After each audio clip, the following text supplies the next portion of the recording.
lakes and a whole bunch of different things basically developed to prevent the flooding. The challenge that I have is when I look at the numbers, and I do like numbers, it's difficult to argue. Maybe in some lands 1 + 1 is equal to 5, I don't know, but certainly not here. And when I look at the development and I look at the costings, I don't see any significant amount of money that is looking at that current issue and building the infrastructure ahead of putting some houses. And fundamentally what we're going to be told is wait until the developers are there, they're going to do the detailed planning, and then you'll know the answer by then. But of course by then the horse is galloping, the barn is on fire, and everybody's like me with no hair.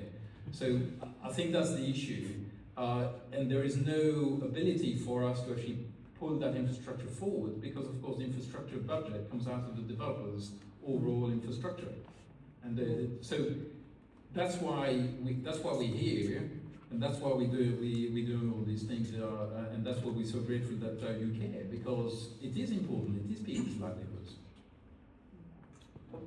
On the flooding issue specifically, so a few people here are probably involved in the Great Glen Flood Committee who are doing excellent work to try and make some progress on that issue.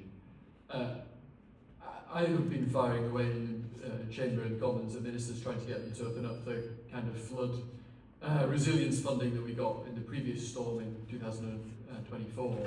They've decided not to do that for various reasons, and so that source of money for individual home protection is not going to be available. And in all of our conversations so far with Natural England, it seems unlikely that we are going to get from them or from national government any significant sum to do some kind of big flood defences for Great Glen. So if it's going to be funded, if there are things that are going to be done that will make things better in the village, and obviously things are really bad, having had serious flooding twice in a row each year, then we do have to look to local resources and things like Section 106, which is the money that councils get given by developers when there is new development. That is one source of funding potentially. And so part of the answer is, whatever we end up doing about this particular large site in the Harbour District Plan, it's really important that we get the rules on flooding in that plan right, so that each development is providing a net benefit in terms of reducing flooding, not just supposedly consuming its own smoke, which a lot of developments don't do.